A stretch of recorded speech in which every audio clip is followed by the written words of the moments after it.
It's official. Style Guys is trending for the holiday season. Located 1252 Burnham Ave in Calumet City. Being black owned and operated with new items weekly, in store, and even online. And with over 50,000 followers online, you can't miss out. Sales going on till 2022. Like jogging suits, hoodies, t-shirts, Jordan Craig, smoke rides, crisp, sweaters, and so much more. So beat the lines and order online from Style Guys, 1252 Burnham Ave in Calumet City. Contact them today at 708-801-9481. Again, 708-801-9481. Or check them out from Tuesday to Saturday from noon to 7 p.m. or Sundays from noon to 5 p.m. Style Guys, 1252 Burnham Ave in Calumet City. Life, fashion, style. Follow some of the newest styles by Style Guys in Calumet City. Lock in The Style Guys on IG or look them up, thestyleguys.com. Gone wild!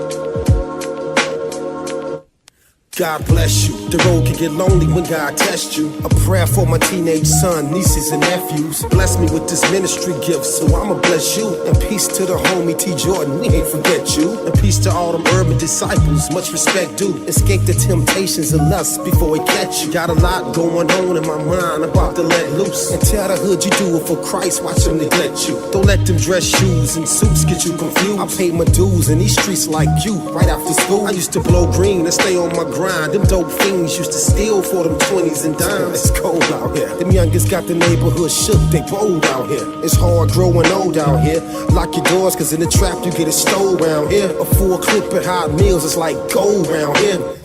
Cause we survivors, single black mothers, hustlers and riders. Lab rats under attack, they brainwashed. Stole our history and taught us a new one, cause we a threat. Instead of genocide, we in the projects, we projects.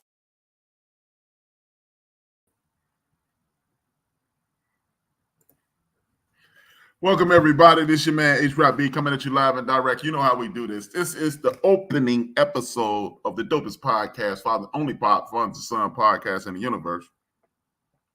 HRap and B. My son is B. But before I do this, you know how I do this. You know this is a podcast. You can catch us on Spreaker.com, YouTube, Apple Podcasts, Spotify, iHeartRadio, Google Podcasts, Podcast Addict, and Deezer. Apple Podcasts as well. You have to just look up Built for This Network, or while you're on YouTube, I need you to subscribe, hit the like button, share, tell a friend to tune in, and we will be here every other Wednesday, bi-weekly. We're too dope to get y'all all this every week. Y'all OD. So this is my man, and then you know how I do it every week. Family members, we must respect our ancestors. Our ancestors are vital to our existence. Most people don't understand that, but they are. They are. That way, we salute everybody connected to the name Pollard, Whitmore, Patterson, Turner, Battle, Cotton, Harper, Bailey, Shaw, Walker, Thompson, Chris, Lansdowne, Liggins, Duncan, Trotter, Brandon, Brandy, Lott, Wilson, Johnson, and you know me and my son, B. Jella. We are the Williams clan. We are in the building. Rooster's grandson is in the building. What's good, Junior? How you feeling, Pops? I'm good. Hey, we can finally defunk this whole thing that you look like me. You ain't that dope. I am. So, you know. I'm a little bad right now, but man. Yeah. Listen. I don't remember too many times going, you Brian's son, but a couple people that came up to you and said, hey, you BJ Daddy. I don't know that. I don't know none of that. It's cool. It's all right. It's all right. Hey, man, my daddy's blood is on that name. Hey, man. My daddy's blood on that name. Your daddy blood on that name. Y'all made it a hot song. I mean, a hot line. I made it a hot song. No, man. Slow down, Junior. Slow down, Junior. Well, y'all know me, HRap B, father, podcast host, community activist, lover of the peoples. Y'all don't know the young man to my right, to your left, my right. See me, see you, see him, and see me. This is HRap B, and this is HRap, and that is B. Introduce yourself, young fella. Man, I'm BJ, 27, 28. Sorry. 28, man. The days be flying. You don't even smoke weed. You don't even smoke weed. Hey, man, the last couple years been rough for everybody, man. I feel like we should get redo on all that. But I've been working at Colden for 6-7 years, going on 10 right now. Thank you, Alfred. I tried my best I have done my best to stay out of trouble. I've lived in Chicago my whole life.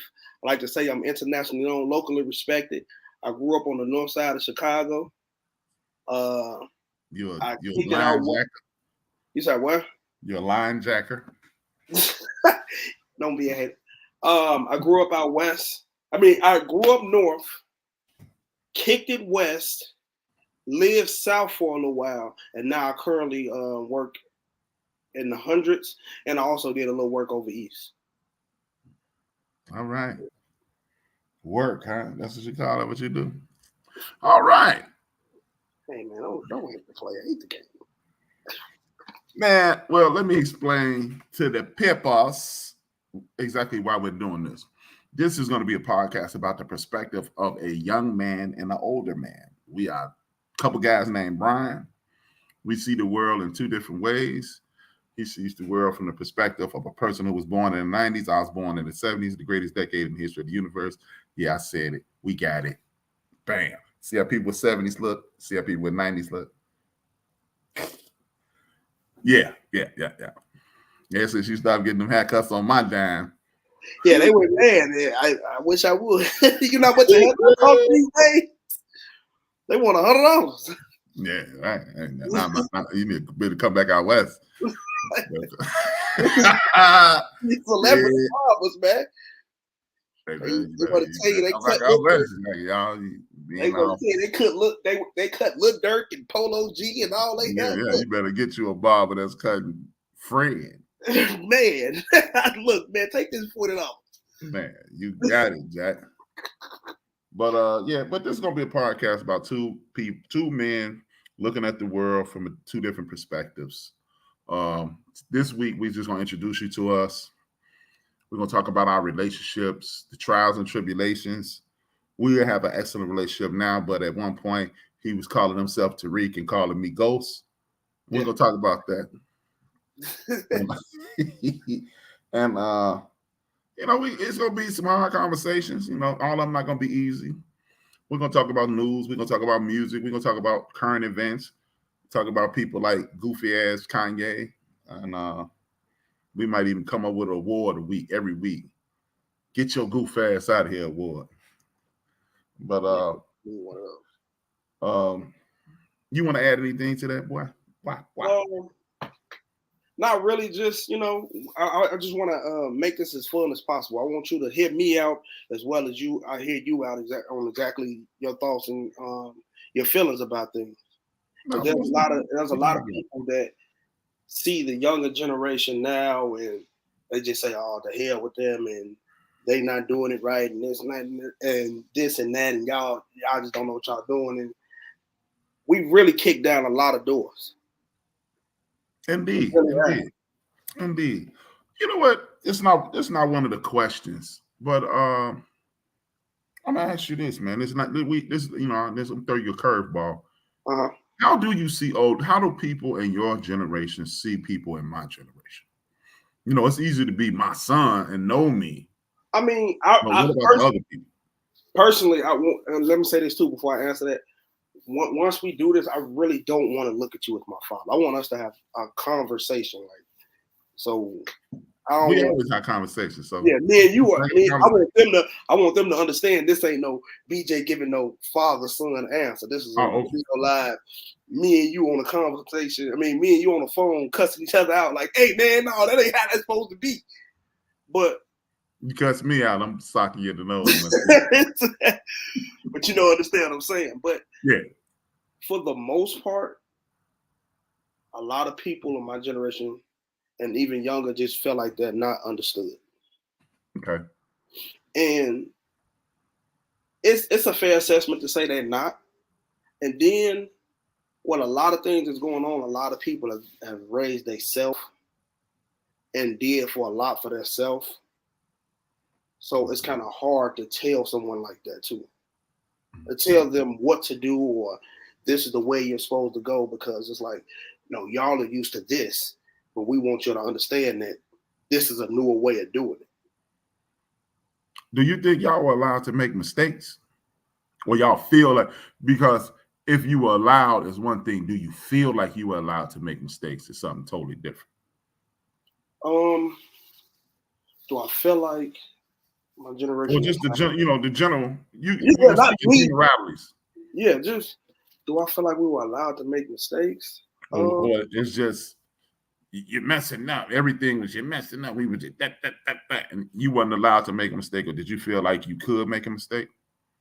Me personally, I feel like I could have made a mistake, but I know a lot of people that felt like they didn't because their parents were on their back so much. So your generation, y'all seen the crack epidemic and y'all seen the world crumble. And y'all didn't, and for example, you didn't want that for me. So you stood on my shoulders. You seen the future of what could happen. So you was like, oh man, that's the Tyreek and Ghost reference. Like you understood, like, hey, this world ain't no joke. But a lot of people don't understand that that's to better you. And I didn't even understand it back then either. Right. But, I mean, for the record, me and my son, we always loved each other. We weren't friends though. We hang out, but then it was always I was tough. I was a little overzealous. I can admit that. I was overzealous. And as he stated, I always wanted the best for him. And I saw the things that were, I'm going to tell you why. I'm going to ask you this question. I'm going to tell you why. I always wanted the best for him, and I always saw the potential in him, but I stood on his neck, maybe a little too hard. And it made some of our interactions abrasive, but we would always talk about it.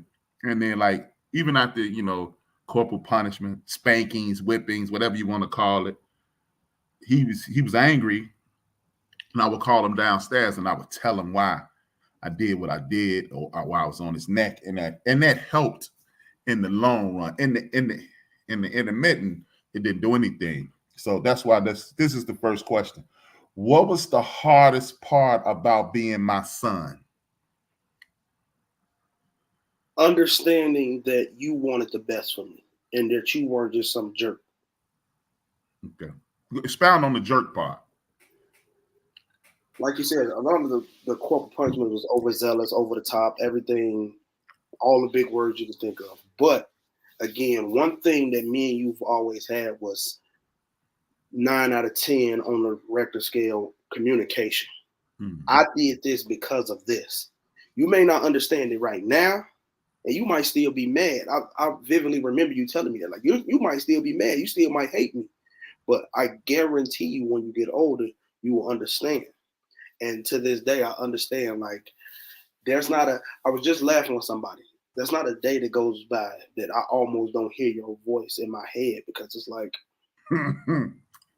it's not literally, like, no exaggeration, where I don't hear your voice in my head saying, BJ, this ain't it. BJ, this ain't that. BJ, this ain't this. Or I even be in a room full of men, or like in my line of work, I meet hundreds of people every week. And of course you have conversations with them because I'm trying to sell them something. And then you see their emotions, and I kick it with my cousins and their friends, and I see their emotions. It's like, you didn't grow up with a father. And anybody who grew up with a mother and a father, they can tell you, like, nah, those ways aren't manly at all. Like, them some feminine ways. That don't make you a bad person. Because I got cousins and friends that are the greatest people you ever want to meet on earth. But then they weren't raised by both. But you do lack certain things when you don't have both. Indeed. And to expound on the tough times, right? That was my problem. Grandma, my mother was tough as hell. And she was tough as hell for all the right reasons, right? And I'm going to tell you, even this, me and you never talked about this. the reason, I used to always say, like, my number one thing with you, like you said, I used to say, BJ, hey, man, you're going to hate me now, man. Remember, you were 14, you came home, you about to go to high school. I said, let me tell you something. Between today and the day you graduate from high school, you'll probably hate me until you graduate from high school. Remember I told you that? I said, you're going to probably hate me, but. And in my head, I said, I hate you now. right. We talked about that. I was like, you probably hate me until then. I say, but when you turn 20 and you start talking to people, you're going to be like, damn. And I used to always tell you, I say, hey, BJ, let me tell you something, man. As you get older, the worst thing in the world to hear is my voice after you make a mistake. I said, that's the worst thing you ever want to hear. You never want to hear my voice after you make a mistake. Now, let's get into the overzealous part. Now, I've learned this as an adult. Spanking and whipping and corporal punishment, or whatever you want to call it, that wasn't the way. Mm-hmm. That's something we inherited from being enslaved. And that trauma, that's actually trauma, right? And you pass it down from generation to generation, and you've been brainwashed into believing physical punishment is the only way to get through to somebody. It wasn't the way to get through me, because hell, my mother was a drill sergeant. I still did what the hell I wanted to do. You know how many times hanging out with aunt or hanging out with other people, I knew I was supposed to be in the house at 11. I'm like, hey, I'm gonna take this ass for right. I know. It's been a million times. I said, you know what? And I'm finna snitch on you now. Well, I'm finna snitch on me too. But that's why it would be times that she'll be like, Pop, you'll call me. Yeah, you be on your cell phone. Hey, Pop, my mama said I gotta be in the house at 10. But the party don't start at 9. Right. And I say, okay, me and Vince hanging out, because you knew me and Vince somewhere drinking. I say, okay, because I trusted you. You never knew how much I trusted you, but I trusted you. So I would tell you to tell your mama at 10 that you with me. Right. And then you had to be where you said you were going to be, and I would come get you. The reason I would do that is because what you didn't see is this African proverb. The eyes see everything but themselves, right? You can see everything, but you can't see your eyes. Mm-hmm. I saw who you were, and I knew I could trust you. So the overzealous part is, you know what I saw when I looked at you? I saw why my mama called me in every lie I ever told. Because it was transparent, and you were a carbon copy of me. I done had the oratory skills to tell you. Well, actually, I had them, but they were mixed in with emotion because, as you stated, grew up without a father. I got this mother who doing mama and daddy things, making shit happen, right? But I didn't have the balance. So I reacted. And as I got older, I understood, don't react so much. So I knew I saw too much. Like I know my shortcomings. I know all my flaws, right? Mm-hmm. Contrary to popular belief, I know every fucking problem. I got a short fuse. My fuse was that short back then. This is about this short now. You know what I mean? It still ain't long, but it's way longer than it was, right? Right. So I used to look at you and see me. And I'm like, and I've been telling you this since you was about 10. BJ, you smarter than me. You'll be like, man, Pop, you smart. Like, BJ, you smarter than me, though. The reason you were smarter than me because you had way more confidence than me. You were fearless.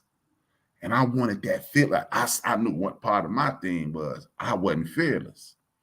So I needed you to take that fearlessness and wipe out that lazy shit that you inherited from me. And then you could have been the greatest. But I didn't have the ability to remove the emotions of being your father and wanting the best and explain it to you. So it turned out into maybe one of 13 or 45 extra whoopings for you.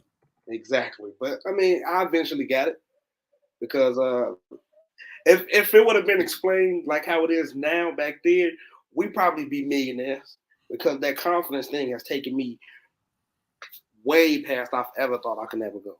Like, I'm not the most successful. I don't have the greatest bank account, but when I talk to people, they understand exactly what I'm saying. They understand exactly where I'm coming from. I listen, which means that that's a very, very excellent skill that a lot of people don't have. Not You have no other choice but to hear me because I'm making noises and clapping my hands and all this other stuff. But what am I trying to say? You have no choice but to hear me, but to listen is a skill. Give me a second.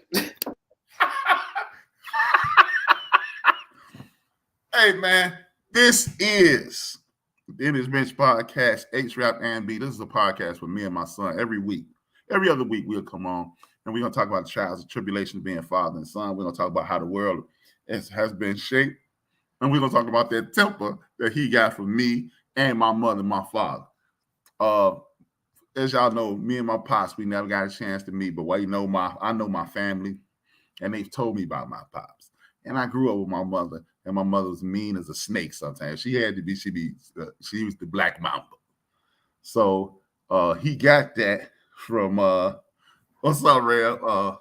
He got that from me, and I saw it. See, one of the beautiful things about being a father is you get a chance to look at your son and see everything that's good and bad about you. And we're going to continue to talk. He got interrupted briefly, and he'll be back shortly, but it is a lot of fun talking to him because we laugh and we joke about the bad times now. But like I said, man, at one point, my man was like Tariq and I was Ghost, and we was at the nightclub. Tommy was coming. I ain't had no Tommy, though. But luckily, we were able to continue to grow as a younger man and an older man. And that's what the podcast is going to be about. A young man having a conversation with an older version of himself, and an older version of a man having a conversation with a younger version of himself. And then we are going to continue to grow as human beings. You know, we have friends and family watching, and I need you guys to continue to watch because we're not going to pull any punches. We're not going to pretend. What's up, Angry Man Junior? But no, you can finish what you saying, then I'll finish my thought. Oh yeah, man. It's just a situation, man. It took a lot of growth. I didn't have the guidance. You know, we had Uncle Rory, you had Uncle Richard. You know, you had other people in our family that stood in. Ray. You didn't know Ray. Ray passed away before you came of age enough to know him. But you know, they would talk to me. But like you said, it's nothing like having that father in the house. Yeah, that father in the house thing.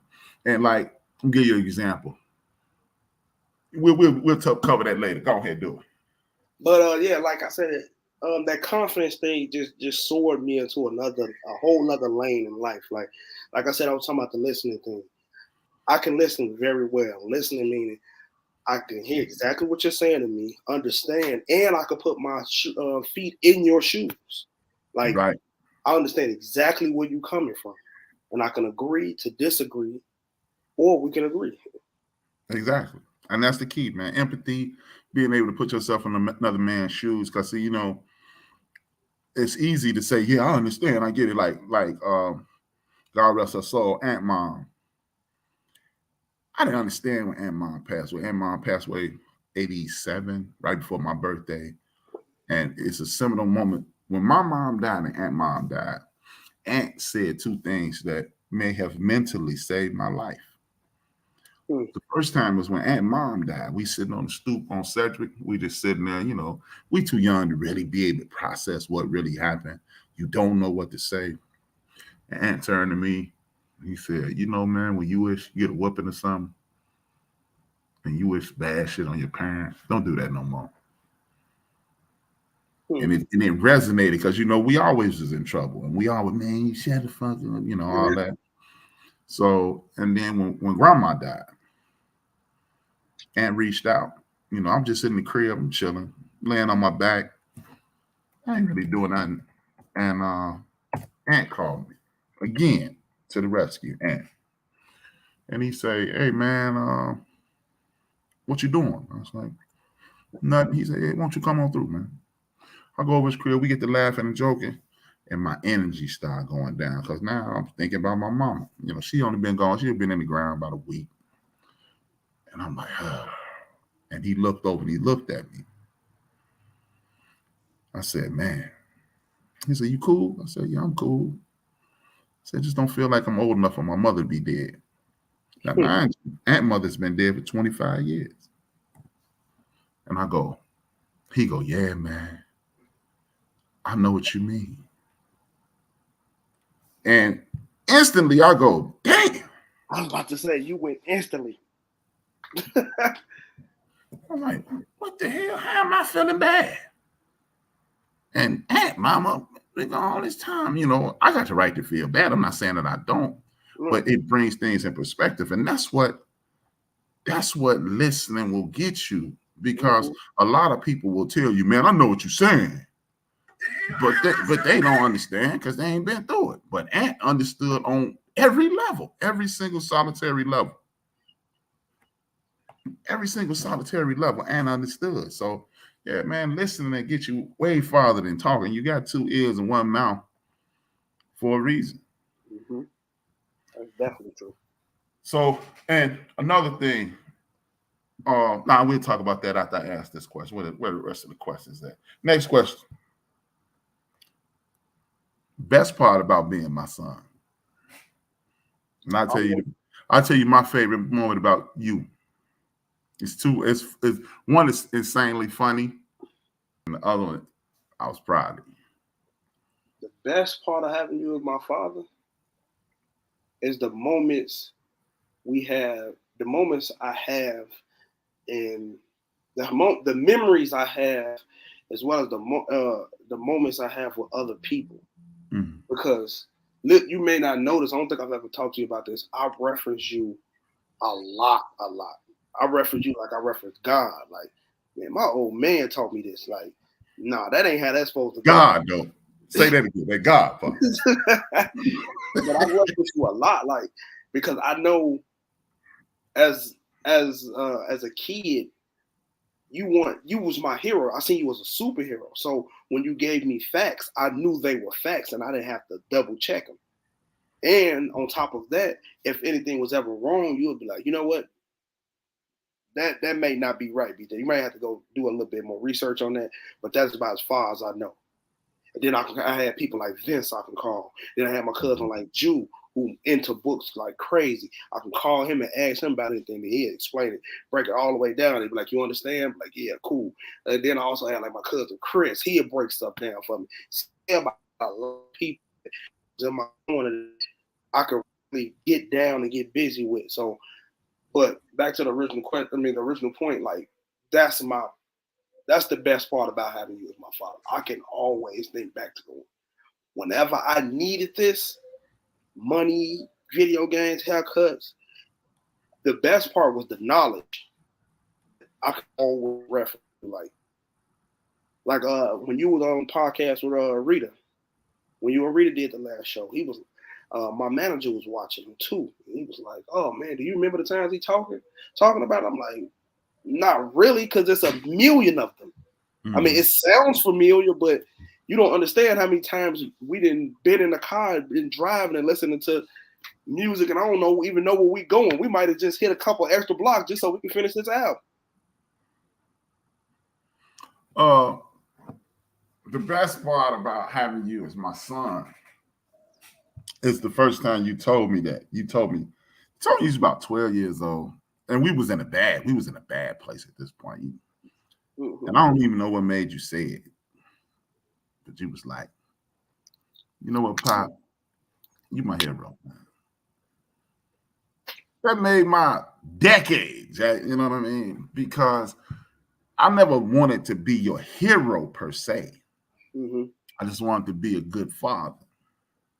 And being a good father, I had to be tough on you, because the reason, and I don't know if I ever told you, I'm telling you, the reason I was so tough on you is because you reminded me so much of me. And I know I haven't lived up to at that point, even at this point, I haven't lived up to my full potential. And I completely understand, not to cut you off, I completely understand that, because only reason I understand that to the fullest is because everything you told me came right into fruition. like everything. Like you literally, Thank you, Alfred. You literally gave me my first hustle. Like we was talking. We have at my store. We have a G-Shock account. We have a G-Shock account, and they was laughing at me because I was laughing at the watches, and I was like, "What you laughing?" I said, "This was my very first hustle in high school. My first hustle in high school. My old man bought me a box of fake G-Shocks and said, sell these, and you gonna re-up. Give me my money back. You keep your profit, but what you do with your profit is you go buy some more watches and walk the bam and keep going." I didn't understand that. I'm like, I'm wearing these. I remember that. I'm wearing these. You like, BJ, what you doing? Wearing the watch. What you mean what I'm doing? I'm getting fly. What's wrong with you? I'm switching out G-Shocks every other day. Man, I hit them with the white one on Friday because I know that's the flashiest one. Hit them with the green one on one day because that's the most classy. Man, please. And the reason I ain't getting mad at you, because that's what I would have done. I'm telling you. That's what, man, do you know how many times your grandmother looked at me like I should slap each one of your teeth out your mouth? I should start in the back and just slap each one of them out your damn mouth. Because my mother, look, I remember when I got turned on to the hustle with my mama, you know, the DJ stuff. This is what she did. This before your time. You a CD, MP3 kind of guy. But she gave me the tables, right? So she say, put these songs on the tape. And I go, all right. She brought me these tapes, these Sony tapes. I said, okay. I get into it. She listened to it. She said, now sell them. I'm like, sell them. And I didn't do it. I just made some music, turned it to my Walkman, went to school. And Richard started doing it and was killing it. And I was like, remember that. I remember you told me to do that. I ate off that for a while. See, this when the MP3s was going crazy. You taught me how to download music. And then I even taught you how to DJ. Say, DJ, make these. Wait, this is before the DJing though. You taught me how to download music. You was like, look, because you have bought me an MP3 player. So you was like, just make a playlist and then just put it on there and then show it to your friends and they gonna want the playlist. So after a while, what I used to do was I used to listen to my music. What you listen to? I let them listen. This is what I do. I let them listen to it in class, hoping that God it didn't get took, but they like the music. So they go, man, I need that. So give me $5. I'm gonna take this home. I'm gonna put the exact. I ain't gotta download no new music. All I gotta do is just slide it over. And we had the CD juking at that point. Yeah, it was crazy.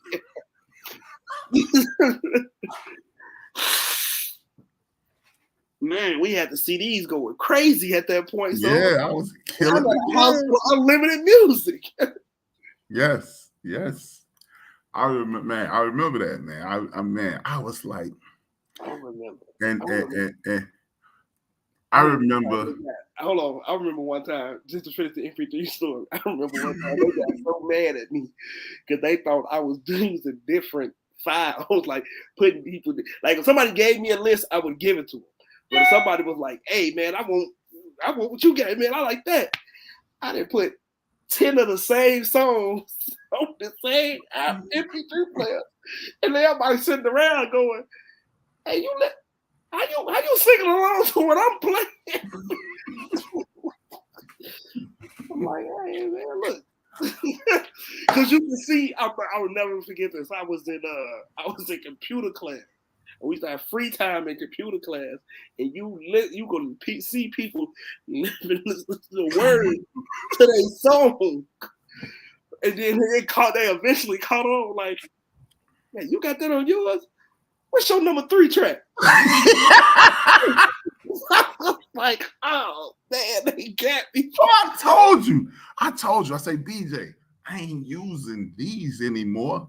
Copy these. You never want to hear me. I used to be like, look, BJ, don't nobody in Chicago got these songs. And you was like, I got it. I remember when you discovered Rick Ross.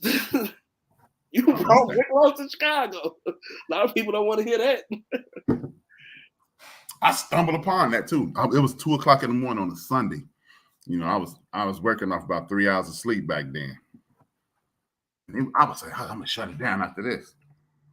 I saw hustling. I was like, what is this? Every day I'm hustling. And then you woke up the next day, I said, hey, B, I'm finna set it off with this. And I didn't even. He was like, man, that ain't gonna like this shit. Hey, put Soldier Way back on, man. Yeah. But oh man. Like that's why, like, you know, like I said, man, you thought I was just being tough on you, but I wasn't. I saw all my flaws.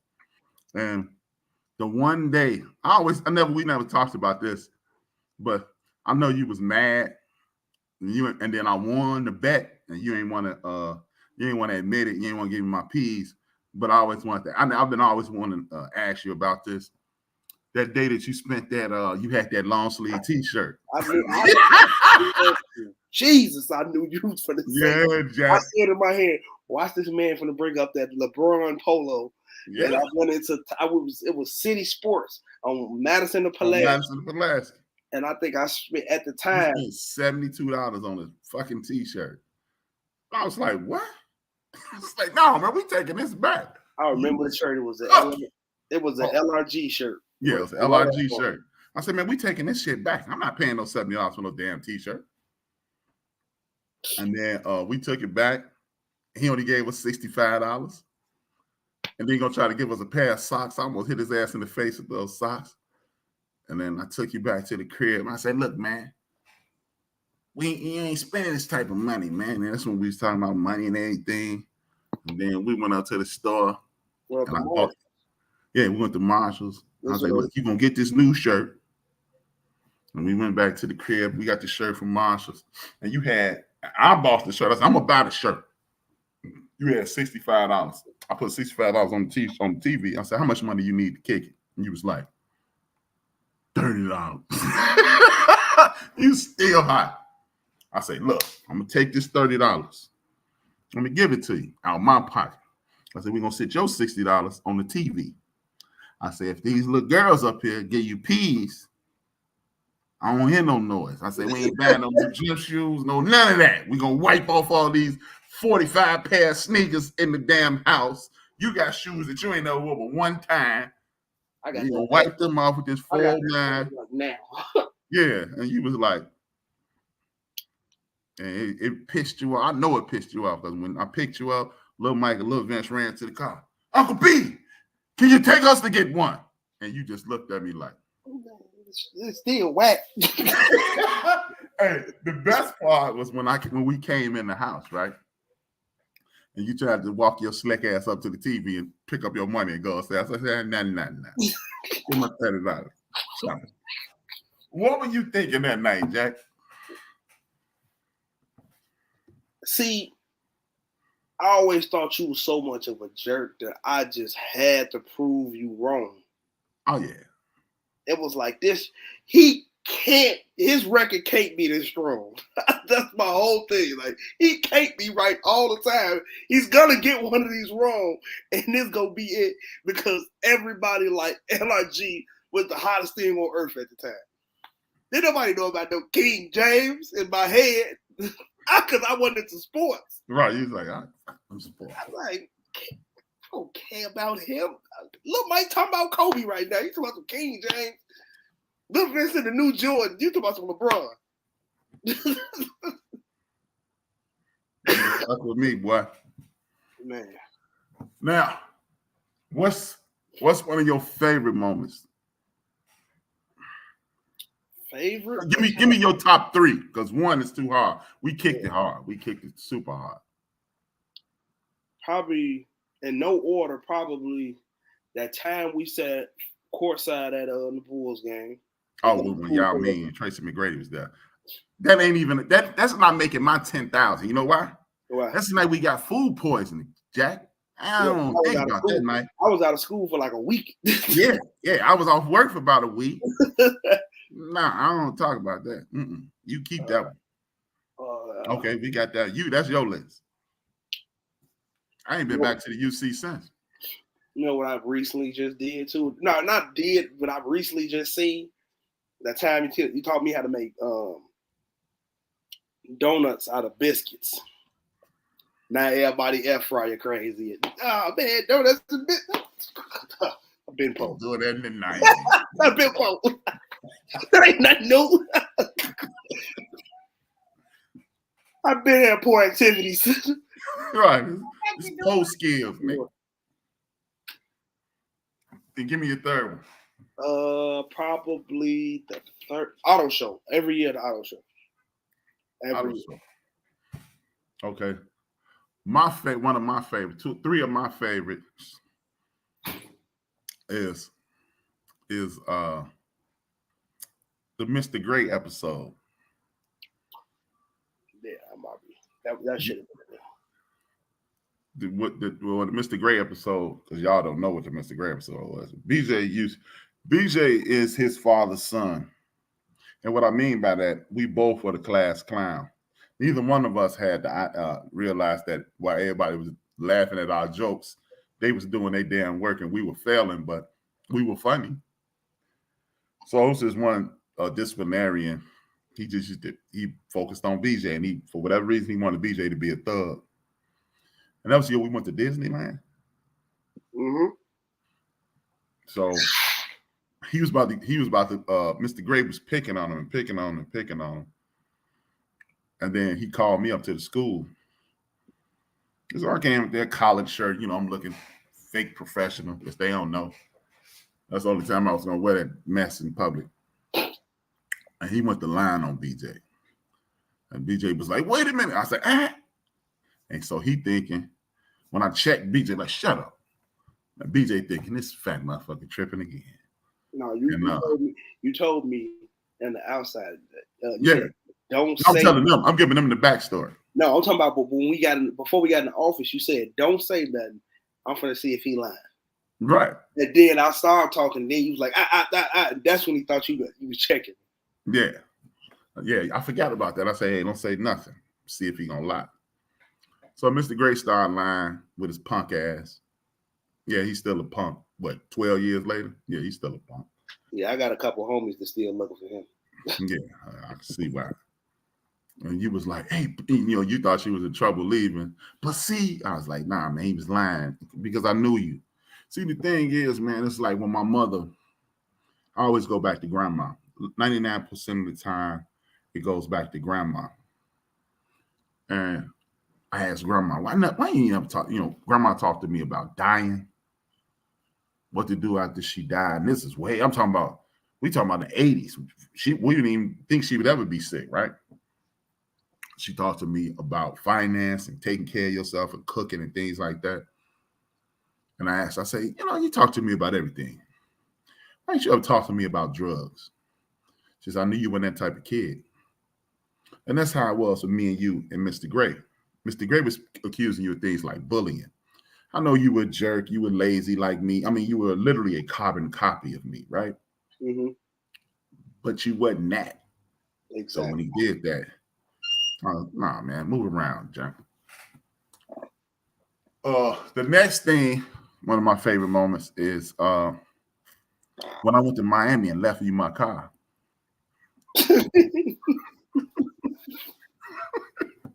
And I gave you money. I say, BJ, don't put that trash gas in my car, man. I gave you like $50. I said, I know you got money. If you need money, you go gas money, man. I'm only gonna be gone 4 days. It should last you. And you picked me up from the airport, and my car was. I was like, and I let you sweat for a little while.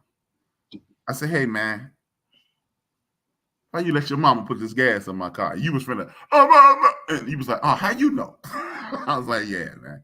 Because I had that. The reason I knew it, because I had let you keep my car several times. Me and Vito would kick it, me and Mike would kick it. I'd jump in their car, and you would take my car. And it never came back with the trash gas in it. So when you had the trash gas in it and I gave you money. Yeah. I was with Michael. You say, this how dirty I was. You gave me the gas money and told me where to get the cheap gas at. You would drive all the way into Oak Park on Madison. You said, look, just drive. Look, I know you don't want to spend the money, but look, get this type of gas, and this is where it said cheaper. Just go out there and get it. You be cool. Man.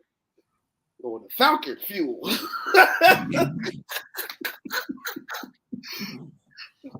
You know what? I never said this out loud. I never thought about this. That's probably why that engine went out on that truck. Putting that cheap gas in my car. That trans went out first. You put a whole new trans in it. Then the motor went out. Then the motor go out. Now, this gonna blow your mind. This is my all-time favorite moment. This is my all-time favorite BJ Bryant moment.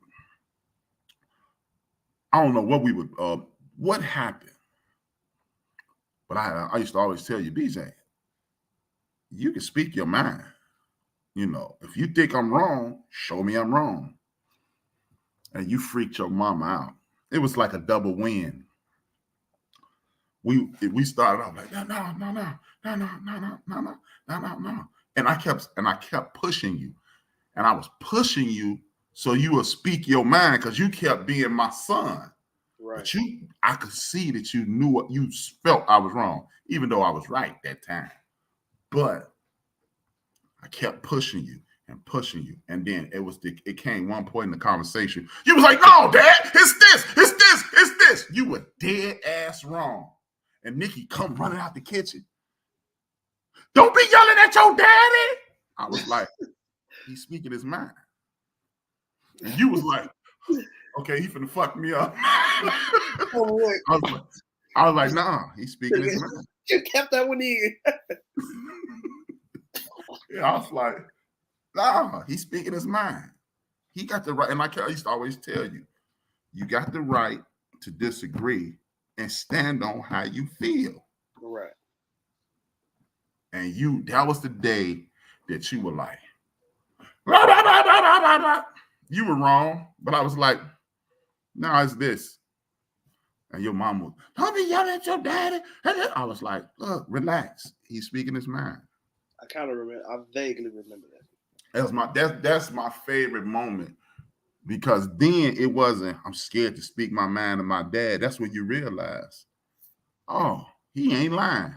Exactly. And I kind of, like I said, I kind of remember it because after that, it was always a conversation versus a talking to. Mm-hmm. How do you feel about this? Well, look, man, this was wrong because of this.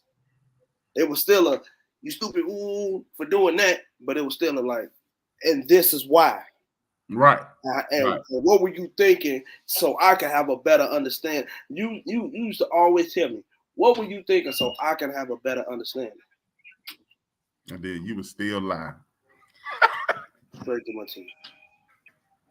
Hey, remember this? BJ, it don't make a difference what you did. Just don't lie. And then what's the next thing come out your mouth? I lie. I don't know why I got that. I know where you got it from. You got it from me. Because that's what I was saying. That's why you started. Many times you told me, like, look, you not in trouble. Like, let's just be, look, before we start this, I remember so many times of you saying, look, before we even start this right now, get all the lies out your head right now.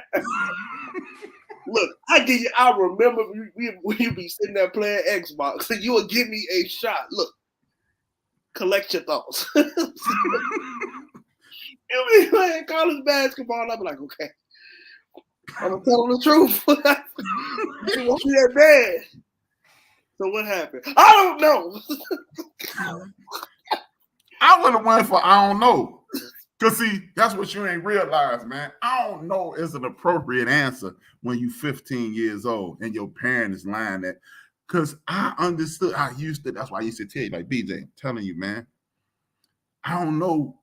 I understand. I don't know. And you was like, you know what quote that always, it's a whooping come along with this, I don't know. You know one quote that always stuck with me, and like I've always dealt with women with like like I always dealt with older women with kids, and I'll be listening to them talk or say a lie about something. This one quote used to always say to me, BJ, no matter what age I was, BJ, you the only person in this conversation ain't been 16. What are you talking about? I'm trying to tell you this lie and to get you believe it. What's wrong with you? You sitting here just saying nonsense. Believe this lie. I'm telling it to you. And like, what's wrong with you? Like, why don't you believe this lie? Like, you know how many times I went over this lie on the way home, and you gonna sit here and poke holes through it, and then you be like, you lied because of this, because of this, and because of this. Man, I don't know what you talking about. It didn't happen like that. In my head, like, oh, this nigga got a tracker on me. This nigga police. Yeah, man. But the only reason I knew you was lying because I had told those lies 23 years before you told. And I promise you, I listen to people and I'll be like, oh my God. I remember this lie.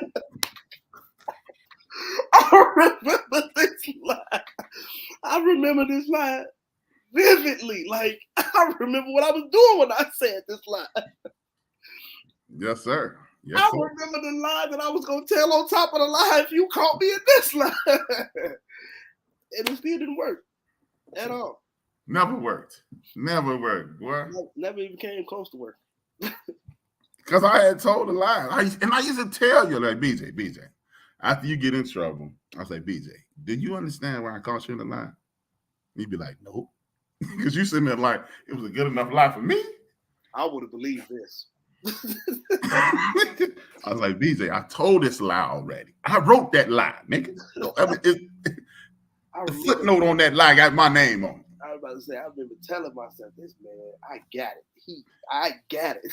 I remember, I might be telling on myself on this. I remember I lied so bad that I think you just said, you know what? Forget it. Me, Lil Vince, that's why I love my cousins too. Shout out to Phyllis kids. Me, Lil Vince, Lil Mike came home late. We knew we was supposed to be there at a certain time. Came home, we got off the train. You go, where y'all been? First thing to come to my mind, man, Juju had us out all night, man. He said he had to make a couple woo. And he was like, all right, well, get Juju on the phone. I said, this is when the phone didn't have a big text pad. So yeah, get Juju on the phone, man. I called Juju live straight. He said, hey, you just dropped BJ off? Yeah. He was like, hey, man, swing back around. He said, man, Uncle, I'm already at the expressway. I'm already at I remember that. I'm already at the E-way, I say, I look at you, you look at me, go upstairs. I said, no, I knew that was a lie. No, that's what I said. You let it go. I said, this is what I started the story by saying, one of the lies you just let go. Like, you know what? Forget it. No, because you know why I let that lie go for real? It wasn't that I wasn't even tired of the lie. That's a lie me, Mike, and Vince would have told. The killer part about that lie was I hadn't talked to Juju previously from that. I was supposed to call for that lie to really work or potentially have more lie power. I was supposed to at least call Juju on the way in the house. Like, no, but that's why Juju just instantly lied. Like, that's the same type of lie me, Mike, and Vince would have told. And see, we ain't have no cell phones and cars. We ain't have no cell phones and cars. So if my mama would have said, she'd said, call Miss Williams. Is Vince home? Oh no, he outside. So I'd have told that. Favorite memory, Jack? Favorite memory? Probably one of them auto show memories, man. We got a lot.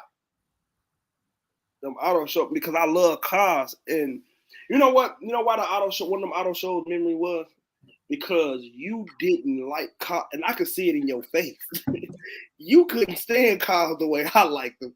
Right. But you would keep walking around like, I don't I remember at one point, one year, you brought, and I was like, man, this man really wasn't messing with me because he don't even like being here, but he keep taking me back. One year you brought Larry for me so I had somebody to talk to. Yeah, I was like, hey, you know that shit. I don't know this shit. Yeah. My favorite moment was your worst moment. What? We used to go to the White Sox games all the time. Yeah. And I got some real good your mother job gave us some tickets on the third base line to see Roger Clemens. He was on like a 12, 15 game winning streak or something like that. I don't remember what it was. He had a record setting thing, you know what I mean? And Bria wanted to go. And he was like, Dad, don't let her go. I was like, BJ, how are we going to tell your sister she can't go? She's going to want to leave in the middle of the game.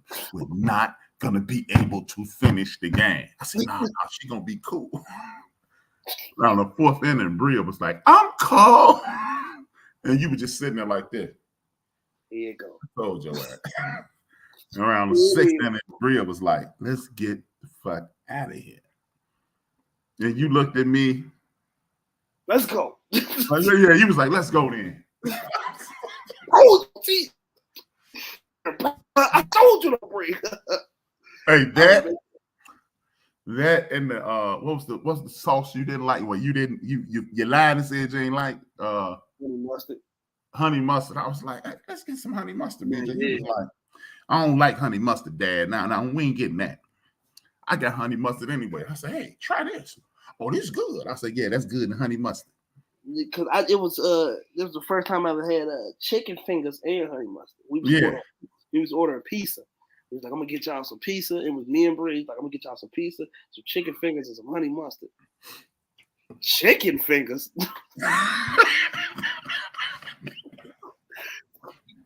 Somebody call my mama. I gotta go. This nigga's prepping. First of all, I done heard this nigga that order. Look, I'm gonna wig you out. First of all, I heard this nigga order mushrooms on the pizza. Now this nigga in here feeding us chicken fingers and honey mustard. I don't like regular mustard. So what make you think about like honey mustard? Nigga, you tripping. Yeah. He was like, can I call my mom? I said, nah, you can't call your mom. Yeah, this nigga's tripping. Come get us. Please come get us. You've been eating chicken fingers ever since. Man.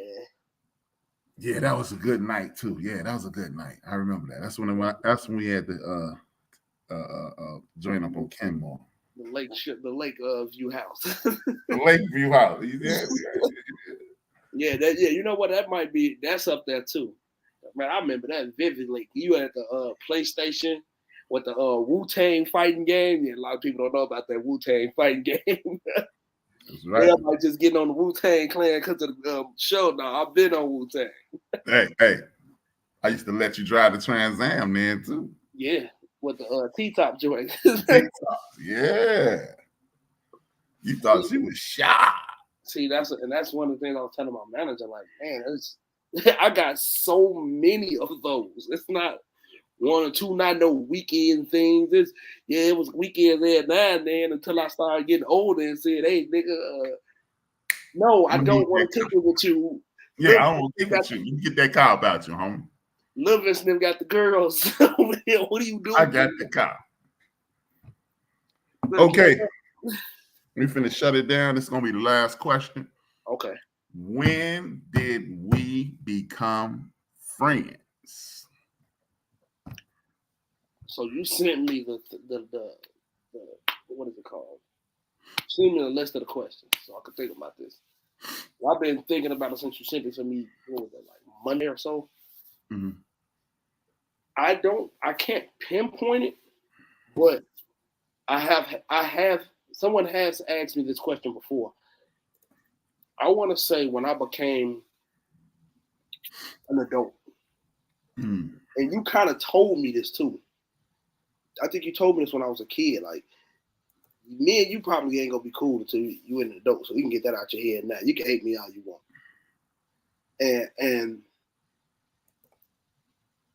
I can, like I said, I can't pinpoint it, but I want to say around like 21, 22, when I started moving and shaking on my own. But I've always had like the security blanket of my cousins with me, like Peanut and Juju. They was always right there. So any mistake I made, they was right there to go, hey, that ain't how you supposed to do that. But 21, 22, I was kicking it heavy with them. Then I started getting a job. I was working dropped out of college at the time. I had a full-time job and was doing my thing with the clothing business.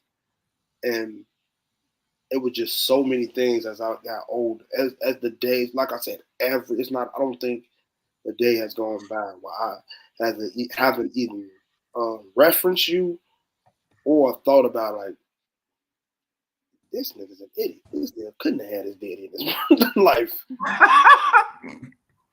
So yeah, I want to say like a full-fledged, like 21, 22, like drinking age, where I'll say it. Yeah, and me and you just had like slight conversations, and you could just you could feel the shift in it. Like from when I was 18, 16, 17, I literally felt the shift because it was like, yeah, I ain't telling you nothing no more now. I'll still give you the advice, but not go experience exactly what I told you. And then you used to listen and used to have a little smirk on your face like, I told you. I told you. And I was like, and I had to just eat it like, nigga. And then go back to the LeBron James shirt. It can't be always right. Okay. Because of your birthday, you was a year behind. You know, the Chicago public school system make you start. You start after the first. If your birthday past the first day of school, we should have pressed that. Yeah. Looking back, we should have pressed on that, especially since your birthday was the damn 9th and the school started on the 4th. 6th. But anyway, let's neither here nor there at this point. I think we became friends even before you said. It ties into what you just said. I remember when you turned 18, you were junior high school, and you turned 18 that year, and I was like, "What's up, man?" And you was like, "Yeah, I'm finna go hang out with Vince and Mike and da da da." I said, "Hey, man, you a grown ass man." I remember exactly what I said. You a grown ass man, dog. I said, "You know what that mean, right?" I said, he was like, "What?" I said, "That mean I ain't your father no." I said, "I ain't your dad no more. I'm your father." I said, he was like, "What that mean?" I said, "Everything I say is advisory now. Do whatever you you do want. what the hell you want to do. You tell me drop dead." I said, but that's when I told you. I say, but let me tell you something. The worst thing you can hear is me talking in your ear while you making a mistake. Mm-hmm. And you looked at me like, I'm finna kick it on my birthday. Shut up. West side about. Yeah. 2 fingers, 1 word. One word. I'm out. Hey, you put some gas in. What type of good gas you put in? You're right. What type of gas you want? I'll use your car again then. Right. Here you go with that, man. Yeah. All right, cuz. Yeah, but that is because soon after, that's when I just started giving you my car. I'd be like, hey, that's when I used to ask you, what you doing? You need the car? Yeah. Hey, you know one thing I want to say? This might be like a side note. I just thought about this when you said my junior high school. I almost want to thank you. I hated the school.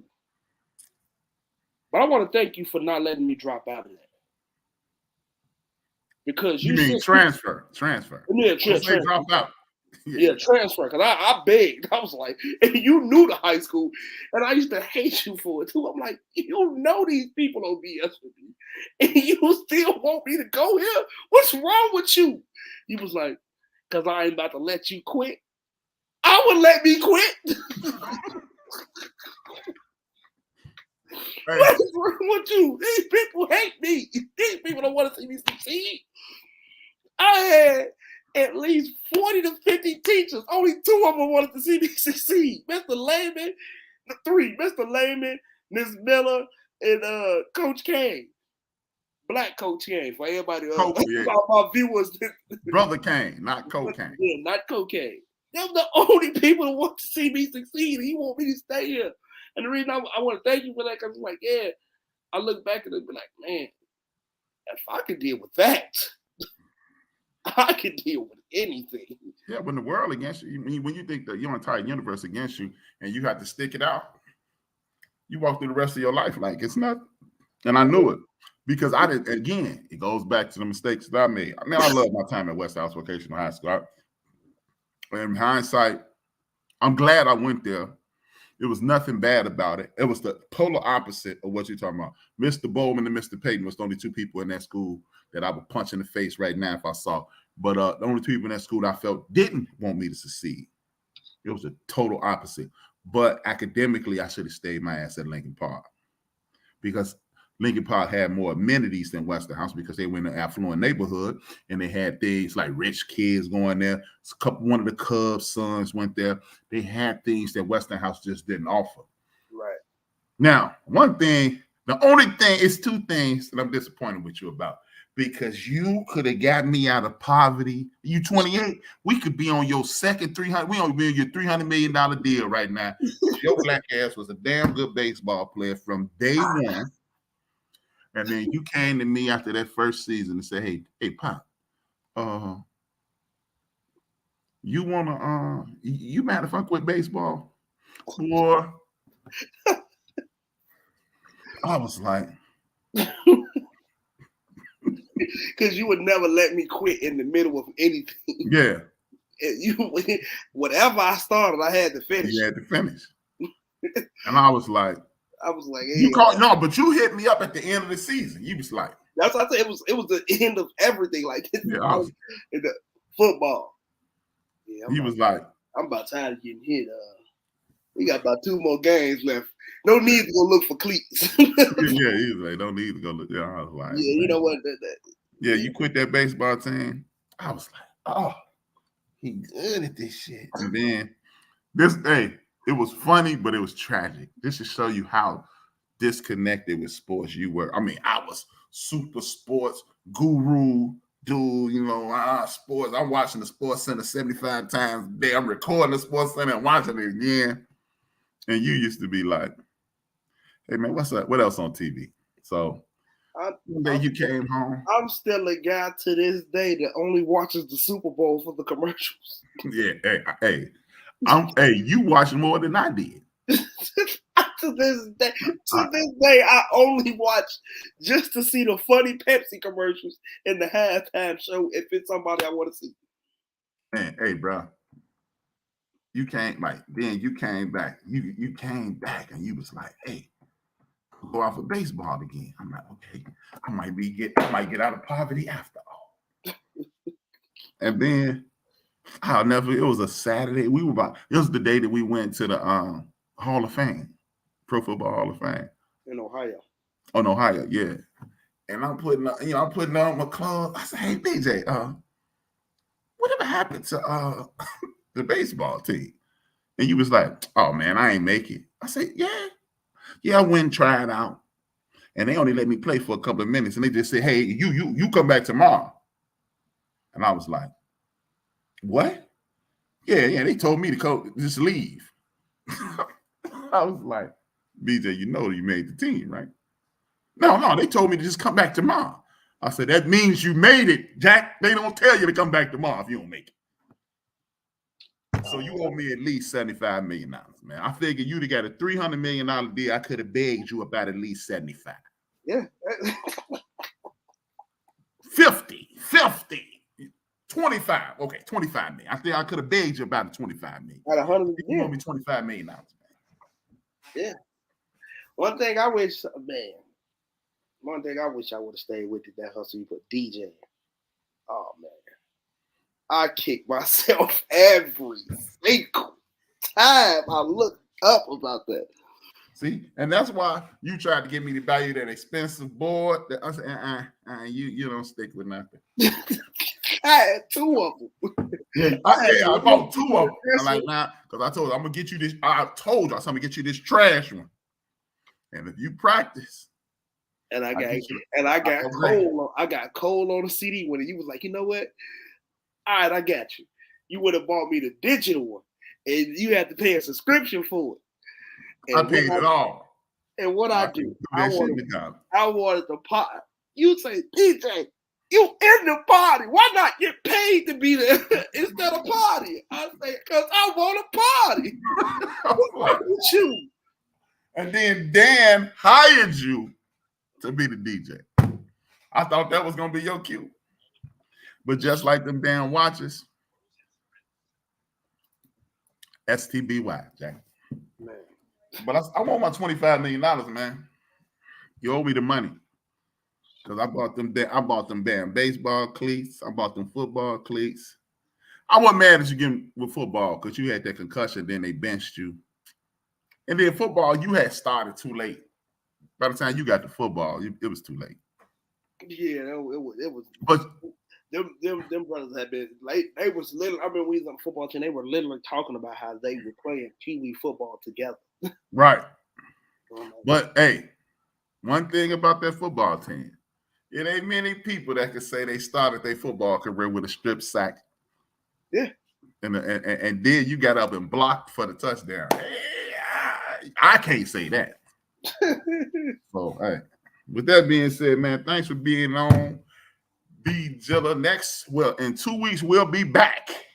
2 weeks. HRap and B, the podcast, the dopest podcast, father son podcast in the universe. And y'all know how we get down.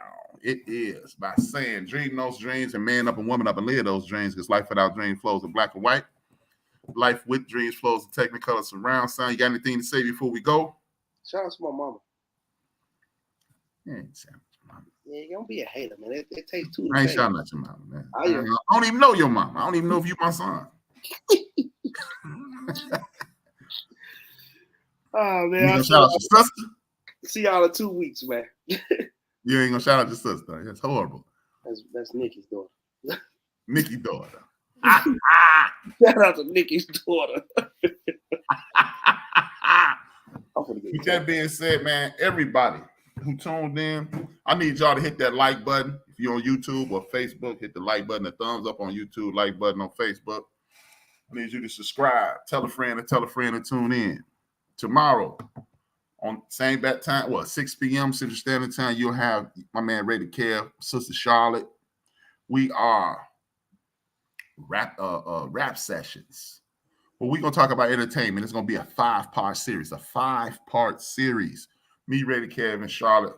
We will talk about the entertainment industry. We will talk about music. We will talk about movies. We will talk about TV and commercials. We will talk about movies, music, TV, commercials, and social media. Tomorrow, we're going to go movies. I got to send them the questions.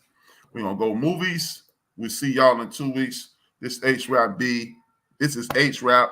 That's B. And salute to, I got to bust out my list. I forgot. I'm reckless on this side. I'm reckless.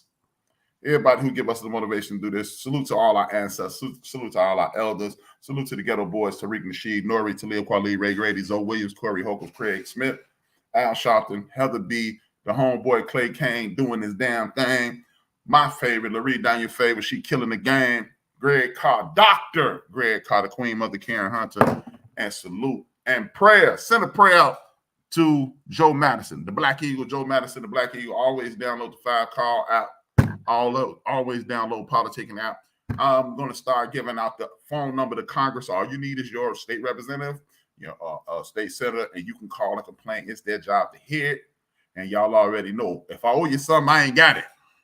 And if you need it, get it from God. We lust for that cheese, we lose sleep, dreams of that cream. We killing our teens, they dying for this American dream. Them government schemes, they turning us to hustlers and fiends. We hustling trees, them politicians smuggling green. Chasing that cheese, got everybody stressed in the streets. Pardon me for speaking freely, let it breathe. Evangelists preach the congregations out of their seats. They writing them checks for ties, now it's people can't eat. She stripping for change for school, now she giving them brain. She used to that loot, she earning, now she giving them strain. He new to this game, but hungry, so he cooking his cane. He getting that paper, but then they gave him 2 to the brain. It's rules to this game, but hustlers never hustle for fame. The spirit of greed is grimy, so we struggle to change. They put us in chains to take away our African names. But if we submissive and don't resist, then who do we blame? It's all a game, man. These Europeans staking they claim. And you a victim of their game plan. You thinking they ain't. You thinking they saints. Remember all niggas they hang. Killed our women and our children. All our leaders is slain. They gave us Obama, but that nigga was hoping for change. But Zimmerman is killing niggas and he free. Shit is crazy, babies having these babies and getting checked. But keep the child from they pop to rip his heart out his chest. Our rappers was leaders and now they in the booth and the dress. Spitting bullshit and making more but giving us less. They taking our sound and changing ours, dumbing it down. They taking our jobs and homes and they shutting us out. They taking our kids because it ain't a man in the house. They locking us down, but soon they gon' be wiping us out. They told our women they was too independent to need a man. They told our brother he was too insignificant to advance. It's all a game, man. These Europeans staking they claim. And you a victim of their game plan. You thinking they ain't. You thinking they saints. Remember all them niggas they hang. Killed our women and our children. All our leaders is slain. It's all a game.